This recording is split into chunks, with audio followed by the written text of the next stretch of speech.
Good morning to all of you. Welcome to my channel SDM Learning. Dear student, today we will learn here NCERT class 10 English lesson Tea from Assam. তো আজি আমি class 10 English বুকৰ T from Assam লেসনটো শিকিবলৈ try কৰিম। তো সকলোৱে অকণমান মনোযোগ বেছিকৈ দিব। T from Assam author Arup Kumar Dutta. এই লেসনটো অৰূপ কুমাৰ দত্তই লিখিছে এণ্ড মই তোমালোকক সাদ্দাম আহমেদে আজিৰ এই ক্লাছটো দিবলৈ যত্ন কৰি আছোঁ। কি পইণ্টছ অফ দ্য লেসন। এই লেসনটো জানিবলৈ হ'লে কিছুমান মেইন পইণ্টছৰ বিষয়ে আমি জানিব লাগিব। বেসিক্যালি এই লেসনটোত মেইন ক্যাৰেক্টাৰ হিচাপে দুজন ল'ৰা আছে, এজন অসমৰ ল'ৰা আৰু এজন দিল্লীৰ ল'ৰা। অসমৰ ল'ৰাজনৰ নাম হৈছে Pranjal. Pranjal a youngster from Assam is Rajbir's classmate at school in Delhi. Pranjal হৈছে অসমৰ এজন যুৱক আৰু ৰাজবীৰৰ ক্লাছমেট দিল্লীৰ এখন বিদ্যালয়ৰ। অৰ্থাৎ প্ৰাঞ্জল অসমৰ ল'ৰা, অসমৰ এজন য়ংষ্টাৰ আৰু প্ৰাঞ্জলে দিল্লী পঢ়িব গৈছে এখন বিদ্যালয়ত আৰু তাতে ৰাজবীৰৰ ফ্ৰেণ্ড হৈছে, ৰাজবীৰৰ ক্লাছমেট হৈছে। Pranjal's father is the manager of tea garden in upper Assam. প্ৰাঞ্জলৰ দেউতাক উজনি অসমৰ এটা চাহ বাগিচাৰ মেনেজাৰ হয়। পিছলৈ আমি গম পাম চাহ বাগিচাখনৰ নাম হৈছে ঢেকীয়াবাৰী টি ষ্টেট। তো বেসিক্যালি আমি জানিলোঁ Pranjal a youngster from Assam and Pranjal's father is the manager of tea garden in upper Assam. Pranjal has invited Rajbir to visit his home during summer vacation. প্ৰাঞ্জলে ৰাজবীৰক ইনভাইট কৰে, নিমন্ত্ৰণ জনায় ছামাৰ ভেকেশ্যনত গৰমৰ বন্ধত যাতে সিহঁতৰ ঘৰলৈ ফুৰিব আহে। তো Rajbir and Pranjal on the way to Assam. Pranjal আৰু ৰাজবীৰ অসমলৈ আহি আছিল ট্ৰেইনেৰে। তো ইয়াত আমি গম পালোঁ প্ৰাঞ্জল হৈছে অসমৰ এজন যুৱক, ৰাজবীৰৰ ক্লাছমেট দিল্লীৰ এখন বিদ্যালয়ত। মনত ৰাখিবা, সৰু সুৰা প্ৰশ্নবোৰ আমাক কেতিয়াবা সুধিব পাৰে। আৰু প্ৰাঞ্জলৰ দেউতা হৈছে এজন মেনেজাৰ, টি গাৰ্ডেনৰ মেনেজাৰ উজনি অসমৰ। আৰু প্ৰাঞ্জলে ৰাজবীৰক নিমন্ত্ৰণ জনাইছে। কোনে নিমন্ত্ৰণ জনাইছে? প্ৰাঞ্জলে ৰাজবীৰক নিমন্ত্ৰণ জনাইছে। অৰ্থাৎ অসমৰ ল'ৰাজনে দিল্লীৰ ল'ৰাজনক নিমন্ত্ৰণ জনাইছে যে গৰমৰ বন্ধত অসমত আহিব লাগে। তো সেয়ে ৰাজবীৰ আৰু প্ৰাঞ্জল অসমলৈ আহি আছিল ট্ৰেইনেৰে। বিউটিফুল টি গাৰ্ডেন চিন আউটছাইড দ্য ট্ৰেইন। ট্ৰেইনৰ বাহিৰত একদম ধুনীয়া ধুনীয়া টি গাৰ্ডেনৰ দৃশ্য দেখা পাইছিল। ইয়াত আৰু এটা কথা মই জনাই থৈছোঁ, প্ৰাঞ্জল অসমৰ ল'ৰা যদিও ৰাজবীৰ দিল্লীৰ আছিল। ৰাজবীৰে ইমান সেউজীয়া টি গাৰ্ডেন দেখা নাছিল। তো ৰাজবীৰে যেতিয়া ফাৰ্ষ্ট টাইম অসমলৈ আহিছে, বিউটিফুল চিনাৰী চাইছে, সেউজীয়া গাৰ্ডেনবোৰ চাইছে, বৰ আচৰিত হৈছে, বৰ ভাল পাইছে। ৰাজবীৰ হেড নেভাৰ চিন ছ' মাছ গ্ৰীনাৰী বিফ'ৰ। দিল্লীত থাকে যিহেতু, সেই ইমান সেউজীয়া আগত কেতিয়াও দেখা নাছিল। তো ইয়াত ইহঁতে দুটা লিজেণ্ডৰ বিষয়ে পাব। এই লেচনৰ দুটা important point about legends behind T. চাহৰ লগত জড়িত দুটা লিজেণ্ড হৈছে পুৰণি কাহিনী। তো first one is Chinese legend and second one is Indian legend. দুটা লিজেণ্ড পাম আমি ইয়াত। প্ৰথমটো হৈছে চাইনিজ লিজেণ্ড আৰু দ্বিতীয়টো হ'ব ইণ্ডিয়ান লিজেণ্ড। আমি পিছলৈ লিজেণ্ড দুটা এক্সপ্লেইন কৰিম। টি এণ্ড চাইনা, চাহৰ লগত জড়িত চাইনাৰ কিছু কথা আছে ইয়াত। The history of names like চাই এণ্ড চিনি। আমি বিশেষকৈ চাই চিনি দুটা যে ব্যৱহাৰ কৰিছোঁ, অৰিজিনেলি এই দুটা শব্দ চীনা শব্দৰ পৰা, চাইনা শব্দৰ পৰা উৎপত্তি হৈছে। আমি পিছলৈ পাম বাৰু। তো ইয়াত আমি পালোঁ ট্ৰেইনৰ বাহিৰত বিউটিফুল চিনাৰী দেখা গৈছিল। ইহঁতে ৰাজবীৰ আৰু প্ৰাঞ্জলে দুটা লিজেণ্ডৰ বিষয়ে আলোচনা কৰি আছিল, এটা চাইনিজ লিজেণ্ড আৰু এটা ইণ্ডিয়ান লিজেণ্ড। তোমালোকে মনত ৰাখিবা, কুৱেশ্যনবোৰ আহিব লিজেণ্ড ধৰি। কেতিয়াবা দুইটা লিজেণ্ড লিখিব দিয়া, কেতিয়াবা এটা এটা বিশেষ লিজেণ্ড লিখিব দিয়া। Chinese legend and Indian legend. Okay. Reaching the destination Assam. সিহঁতে অসম পায়। সিহঁতে যোনটো ষ্টেচনত নামে, যোনটো প্লেটফৰ্মত নামে সেইটো হৈছে মৰিয়নি জাংচন, তাতে সিহঁতে নামি দিয়ে। তাৰ পৰা ড্ৰাইভিং টু ঢেকীয়াবাৰী টি ষ্টেট, ঢেকীয়াবাৰী চাহ অঞ্চললৈ গতি কৰে। তো ইয়াত আমি গম পালোঁ যে প্ৰাঞ্জল আৰু ৰাজবীৰ দিল্লীৰ পৰা আহি আছিল, আহি সিহঁতে মৰিয়নি জাংচনত নামিলে।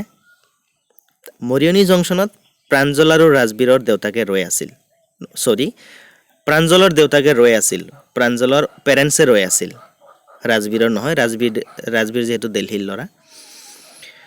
তো প্ৰাঞ্জলৰ দেউতাকৰ লগত ৰাজবীৰ আৰু প্ৰাঞ্জলে ঢেকীয়াবাৰী চাহ অঞ্চললৈ যাত্ৰা আৰম্ভ কৰিলে। Women with bamboo baskets were plucking the new leaves from them. আৰু সিহঁতে দেখা পাইছিল যে মহিলাবোৰে বাঁহৰ পাচি লৈ চাহৰ পাতবোৰ উঠাই আছিল। চামাৰী অফ দ্য লেচন, এই লেচনৰ চামাৰীটো অকণমান আমি জানিবলৈ ট্ৰাই কৰিম। Pranjal a youngster from Assam is Rajbir's classmate in school Delhi. আমি আগতে গম পাইছোঁ প্ৰাঞ্জল অসমৰ এজন যুৱক আৰু ৰাজবীৰৰ ক্লাছমেট সহশিক্ষাৰ্থী দিল্লীৰ এখন বিদ্যালয়ত। Pranjal's father is the manager of tea garden in upper Assam. প্ৰাঞ্জলৰ দেউতাক উজনি অসমৰ চাহ বাগিচাৰ মেনেজাৰ হয়। And Pranjal has invited Rajbir to visit his home during the summer vacation. আৰু প্ৰাঞ্জলে ৰাজবীৰক নিমন্ত্ৰণ জনাই ছামাৰ ভেকেশ্যনত যাতে সিহঁতৰ ঘৰলৈ ফুৰিব আহে। Rajbir visits Assam in a train with Pranjal and he keeps taking pleasures of the scenery. ৰাজবীৰে ট্ৰেইনেৰে প্ৰাঞ্জলৰ লগত অসমলৈ ফুৰিব আহে আৰু ট্ৰেইনৰ পৰা বাহিৰৰ যি সেই আউটছাইডৰ যি চিনাৰী আছিল তাৰে আনন্দ লয়, এনজয় কৰে। They arrive at Mariani junction, সিহঁতে মৰিয়নি জংচনত ৰখে।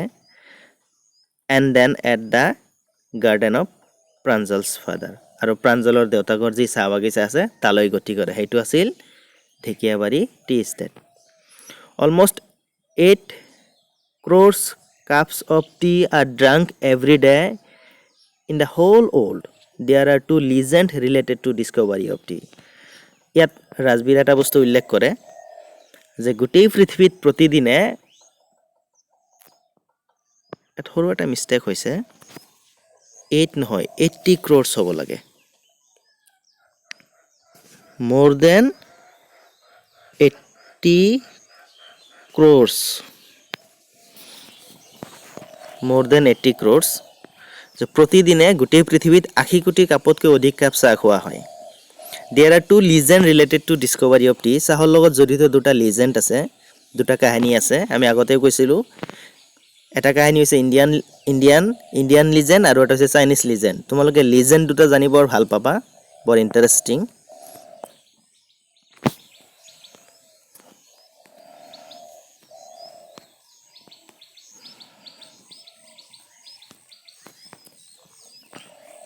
One about a Chinese emperor and the other about a Buddhist monk. 2টা লিজেণ্ড আছে, এটা চাইনিজ এম্পায়াৰৰ বিষয়ে, চীনৰ সম্ৰাটৰ বিষয়ে চাইনিজ ষ্টৰী বুলি কওঁ আমি, আৰু এটা আছে বুদ্ধিষ্ট মংক, ইণ্ডিয়ান ষ্টৰী। তো মই মেইন লেচনৰ পৰা 2টা স্ক্ৰীনশ্বট লৈছোঁ, 2টা লেচন ইয়াত দেখুৱাবলৈ ট্ৰাই কৰিছোঁ। ফাৰ্ষ্ট লেচনটো আছিল এনেকুৱা ধৰণৰ, ইয়াত অকণমান আগৰ কথাখিনি আহিছে। Well there's the one about Chinese emperor always boiled water before drinking it. এজন চীন দেশৰ সম্ৰাট আছিল যিয়ে পানী খোৱাৰ আগত সদায় উতলাই লৈছিল। One day a few leaves of the twigs burning under the pot fell into the water, giving it a delicious flavor. এদিনাখন কি কৰিলে, কেইটামান পাত এটা ডালৰ সৈতে আহি পাত্ৰটোৰ মাজত পৰিল, পানীৰ মাজত সোমাই গ'ল আৰু ডেলিজিয়াছ ফ্লেভাৰ পালে, তাৰ পৰা সোৱাদপূৰ্ণ সুগন্ধি পালে। It is said they were tea leaves, এইটো কোৱা হৈছিল সেইবোৰ হৈছে চাহৰ পাত। চাইনিজ ষ্টৰীটো আছিল এনেকুৱা ধৰণৰ, a Chinese emperor always boiled water before drinking it. এজন চীন দেশৰ সম্ৰাট আছিল যিয়ে সদায় পানী খোৱাৰ আগত উতলাই খাইছিল। হয়, কিছুমান মানুহৰ এনেকুৱা হেবিট থাকে, পানী খোৱাৰ আগত উতলাই খালে ভাল। One day a few leaves fell into the boiling water. এদিনাখন কি হ'ল, কেইটামান পাত আহি উতলি থকা পানীৰ মাজত পৰিল। and gave it a delicious flavor, আৰু ইয়াৰ পৰা বৰ সোৱাদপূৰ্ণ সুগন্ধি পোৱা গ'ল। It is said they were tea leaves, এইটো কোৱা হৈছিল সেইবোৰ হৈছে চাহৰ পাত।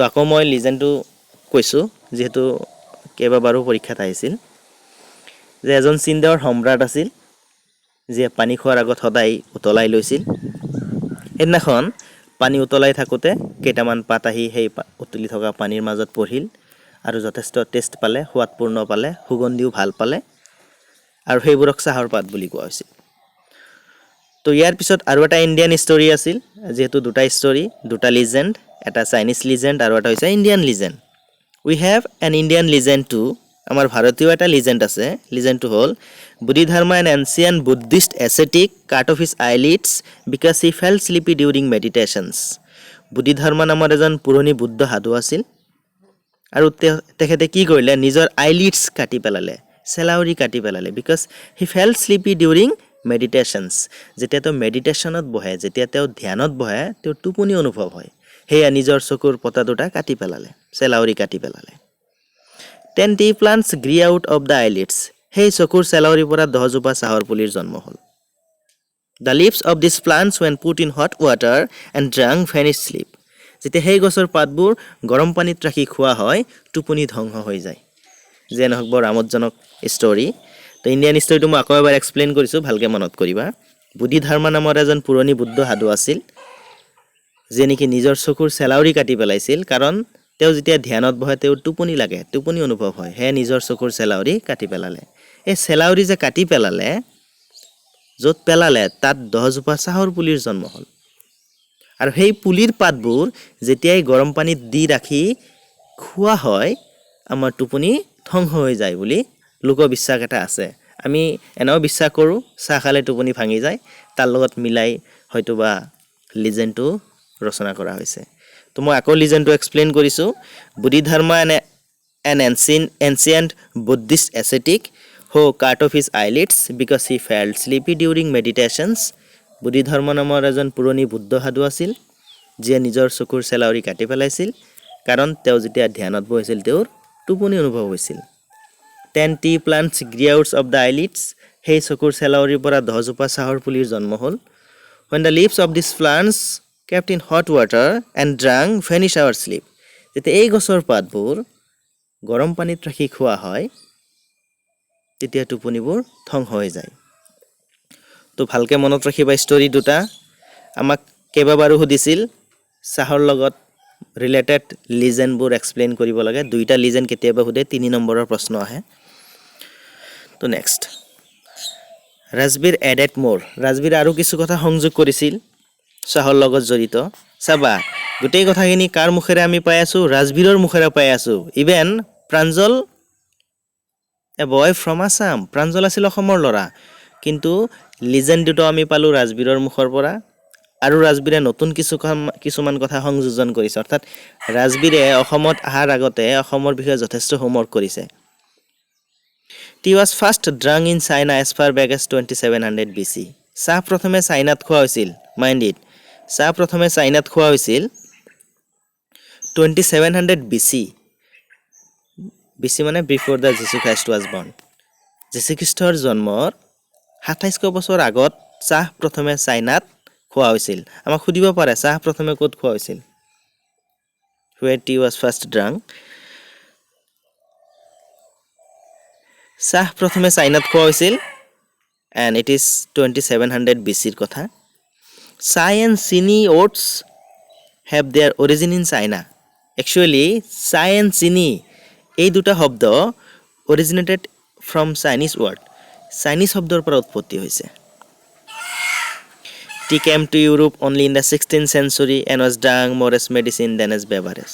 চাহ ইউৰোপলৈ আহিছিল 1600 শতিকাত আৰু বেছি পৰিমাণে মেডিচিন হিচাপে খোৱা হৈছিল বেভাৰেজৰ পৰিৱৰ্তে পনীয়ৰ পৰিৱৰ্তে মেডিচিন হিচাপে খোৱা হৈছিল ফাৰ্ষ্ট টাইম চাহক মেডিচিন হিচাপে খোৱা হৈছিল হয়তোবা আমি সোশ্যাল সায়েন্সত পাইছোঁ ভাৰতলৈ অসমলৈ চাহ ক'ৰ পৰা আহিছিল আমি জানো ব্ৰিটিছসকলে চাহ লৈ আহিছিল অসমলৈ ভাৰতলৈ আৰু এই 1600 শতিকাত প্ৰথমে চীন দেশৰ পৰা ইউৰোপলৈ চাহ যায় আৰু ইউৰোপৰ পৰা ক্ৰমান্বয়ে লাহে লাহে ভাৰতলৈ চাহ আহিছিল tea from Assam is supposed to be the best kind of tea in the whole world এনেকুৱা ধৰা হয় গোটেই বিশ্বৰ মাজত অসমৰ চাহ সকলোতকৈ ভাল আমি জানো চাহৰ কাৰণে অসম বিখ্যাত the best yields comes from May to July every year. প্ৰতি বছৰে মে' মাহৰ পৰা জুলাই মাহৰ ভিতৰত আটাইতকৈ ভাল চাহ উৎপাদন হয় অসমত। তো আমি ইয়াত কেইটামান নতুন কথা গম পালোঁ। ইয়াৰ ওপৰত এটা কুৱেশ্যন আহিছিল এবাৰ যে ৰাজবীৰে চাহৰ বিষয়ে বেছিকৈ কি কৈছিল? হোৱাট ডিড ৰাজবীৰ টেল মোৰ এবাউট টি? ৰাজবীৰে চাহৰ বিষয়ে বেছিকৈ কি কৈছিল? তো আমি গম পালোঁ Rajbir told tea was first drunk in China as far back as 2700 BC. চাহ প্ৰথমে চাইনাত খোৱা হৈছিল যীশুখ্ৰীষ্টৰ জন্মৰ 2700 বছৰ আগত। এণ্ড দ্য ৱৰ্ড চাই এণ্ড চিনি comes from the Chinese word. চাহ আৰু চিনি শব্দ দুটা চীন দেশৰ পৰা আহিছিল। জানি ভাল লাগিল নে? চাই এণ্ড চিনি এই দুটা শব্দ আমি প্ৰায় ইউজ কৰোঁ চাহৰ লগত জড়িত। দুইটা শব্দ চীন দেশৰ শব্দৰ পৰা আহিছে। And tea came to Europe only in the 16th century। আৰু চাহ ইউৰোপলৈ আহিছিল 1600 শতিকাত। And was drunk more as medicine than as beverage. আৰু বেছি পৰিমাণে মেডিচিন হিচাপে খোৱা হৈছিল পনীয়ৰ পৰিৱৰ্তে।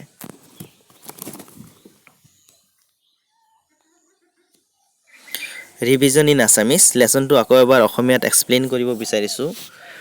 বিশেষকৈ টি ফ্ৰম আছামৰ পৰা প্ৰতি বছৰে দেখা যায় লং কুৱেশ্যন আহে এটা 3 নম্বৰীয়া প্ৰশ্ন এটা আহি থকা দেখা যায়। তো ইয়াৰ পিছৰ যোনটো ভিডিঅ' হ'ব তাত গোটেইখিনি কুৱেশ্যন লগতে আনচাৰখিনি দিয়া হ'ব একেবাৰে সহজকৈ। তো টি ফ্ৰম আছামৰ মেইন কেৰেক্টাৰ আছিল দুজন, ৰাজবীৰ আৰু প্ৰাঞ্জল। প্ৰাঞ্জল আছিল অসমৰ ল'ৰা, ৰাজবীৰ আছিল দিল্লীৰ।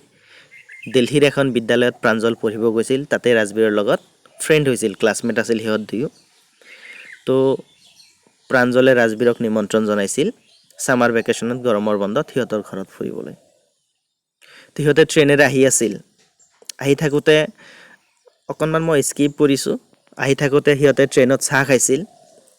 তাতে ৰাজবীৰে প্ৰাঞ্জলক কৈছিল চাহ গোটেই পৃথিৱীত প্ৰতিদিনে 80 কোটি কাপতকৈ অধিক কাপ চাহ খোৱা হয়।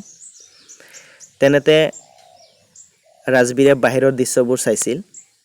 বাহিৰৰ দৃশ্যবোৰ চাই ৰাজবীৰৰ বৰ ভাল লাগিছিল, কাৰণ তেওঁ আগতে ইমান সেউজীয়া কেতিয়াও দেখা নাছিল। তেওঁ প্ৰথমবাৰৰ কাৰণে ইমান সেউজীয়া বস্তু দেখা পাইছে। আহি সিহঁতে অকণমান পিছত ৰাজবীৰে কয় চাহৰ কেতিয়া আৱিষ্কাৰ হৈছিল একচুৱেলি কোনেও ক'ব নোৱাৰে, কিন্তু ইয়াৰ লগত জড়িত দুটামান লিজেণ্ড আছে। হয়, আমি এক্সপ্লেইন কৰা মতেই এটা লিজেণ্ড আছিল চাইনিজ লিজেণ্ড আৰু এটা আছিল ইণ্ডিয়ান লিজেণ্ড। আমি গম পালোঁ চীন দেশৰ কাহিনী এটা পাইছোঁ আৰু ভাৰতীয় কাহিনী এটা পাইছোঁ। চীন দেশৰ কাহিনীটো আছিল এনেকুৱা ধৰণৰ, এজন চীনা সম্ৰাট আছিল যিয়ে পানী খোৱাৰ আগত সদায় উতলাই লৈছিল। এদিনাখন পানী উতলাই থাকোঁতে কেইটামান পাত আহি উতলি থকা পানীৰ মাজত পৰিল আৰু পানীখিনি যথেষ্ট সোৱাদ পালে, সুগন্ধিও পালে। সেইবোৰক চাহৰ পাত বুলি অভিহিত কৰা হৈছিল। তো এই কাহিনীটো শুনাৰ লগে লগে প্ৰাঞ্জলে কৈছিল আৰু এটা কাহিনী কোৱা। তেতিয়া ৰাজবীৰে সেই ইণ্ডিয়ান কাহিনীটো কৈছিল যে আমাৰ ভাৰতীয় কাহিনী এটা আছে। বুদ্ধিধৰ্মা নামৰ এজন পুৰণি বুদ্ধ সাধু আছিল আৰু এই সাধুজনে নিজৰ চকুৰ চেলাউৰি কাটি পেলাইছিল, কাৰণ তেওঁ যেতিয়া ধ্যানত বহিছিল তেওঁৰ টোপনি অনুভৱ হৈছিল। এই চকুৰ চেলাউৰিৰ পৰা 10জোপা চাহৰ পুলিৰ জন্ম হৈছিল আৰু এই গছৰ পাতবোৰ যেতিয়া গৰম পানীত দি আমি খাওঁ তেতিয়া আমাৰ টোপনি ধ্বংস হৈ যায়। ইয়াৰ পিছত ৰাজবীৰ অলপ এড কৰিছিল আৰু অলপ বঢ়াই কৈছিল যে চাহৰ আৱিষ্কাৰ যীশুখ্ৰীষ্টৰ জন্মৰ 2700 বছৰ আগত হৈছিল চাইনাত, আৰু চাহৰ লগত জড়িত চাই এণ্ড চিনি শব্দ দুটা চীন দেশৰ শব্দৰ পৰা আহিছে। চাহ ইউৰোপলৈ আহিছিল 1600 শতিকাত। চাহ প্ৰথমে 1600 শতিকাত ইউৰোপলৈ আহিছিল আৰু বেছি পৰিমাণে তেতিয়া মেডিচিন হিচাপে খোৱা হৈছিল পানীয়ৰ পৰিৱৰ্তে। তাৰপিছত সিহঁতে মৰিয়নি জংচনত ৰখিলে। ট্ৰেইনটো আহি মৰিয়নি জংচন পালে। তাতে প্ৰাঞ্জলৰ পেৰেণ্টছে ৱেইটিং কৰি আছিল সিহঁতৰ কাৰণে। প্ৰাঞ্জল আৰু ৰাজবীৰ ট্ৰেইনৰ পৰা নামিলে আৰু প্ৰাঞ্জলৰ দেউতাকৰ লগত ঢেকীয়াবাৰী টি গাৰ্ডেনলৈ গ'ল।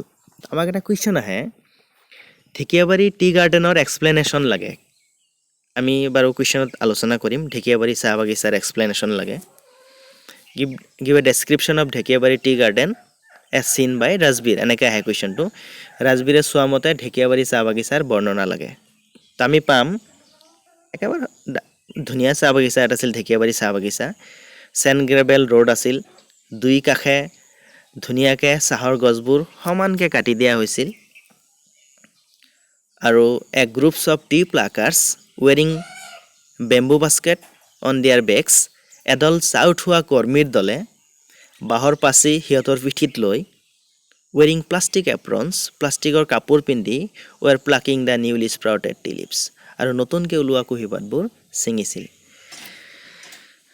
ঢেকীয়াবাৰী চাহ বাগিচাৰ ওপৰত কুৱেশ্যনটো আমাক আহিবই এনেকৈ কুৱেশ্যন প্ৰায় আহি থাকে আমি পাম on both side of the gravel road gravel মানে চেন গ্ৰেভেল ৰোড হিল বালি ৰাস্তাৰ দুই কাষে ৱেৰ একৰ আপন একৰ অফ টি বুছেছ একৰ একৰ মাটিজোৰা চাহৰ পুলি আছিল অল নিটলি প্ৰাণ টু দ্য ছেম হেইট সকলোবোৰ পৰিষ্কাৰকৈ সমান উচ্চতাত কাটি দিয়া হৈছিল তোমালোকে যদি লক্ষ্য কৰা লেছনৰ ছেকেণ্ড পেজৰ একেবাৰে তলৰ পেৰাগ্ৰাফত এই কথাখিনি উল্লেখ আছে যে নহওক বাৰু আমি টি ফ্ৰম আছাম লেছনটো অকণমান জানিবলৈ ট্ৰাই কৰিলোঁ তোমালোকে কমেণ্টত জনাবা বুজি পালা নে নাই যদি ঠিকমতে বুজি পোৱা নাই অলপ বেলেগ ধৰণে বুজাবলৈ আকৌ এবাৰ ট্ৰাই কৰিম তো ইয়াত বেছিকেলি কেইটামান বস্তু তোমালোকে মনত ৰাখিবা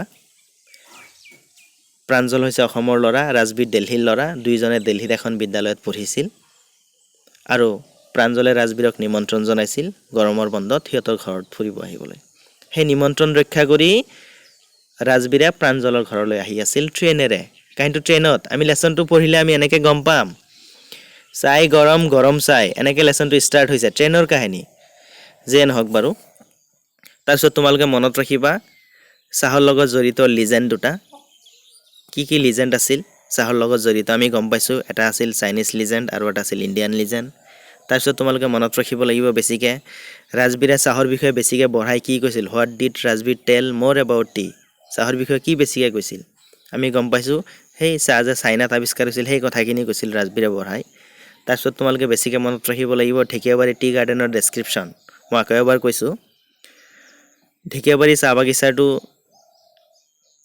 বালি পাথৰৰ ৰাস্তাৰ দুই কাষে একৰ একৰ মাটিজোৰা চাহৰ বাগিচা আছিল সকলোবোৰ গছ সমান উচ্চতাত কাটি দিয়া হৈছিল আৰু সিহঁতে দেখা পাইছিল চাহ উঠোৱা কৰ্মীৰ দল এটাই বাঁহৰ পাচি পিঠিত লৈ প্লাষ্টিকৰ কাপোৰ পিন্ধি নতুনকৈ ওলোৱা কুঁহিপাতবোৰ ছিঙিছিল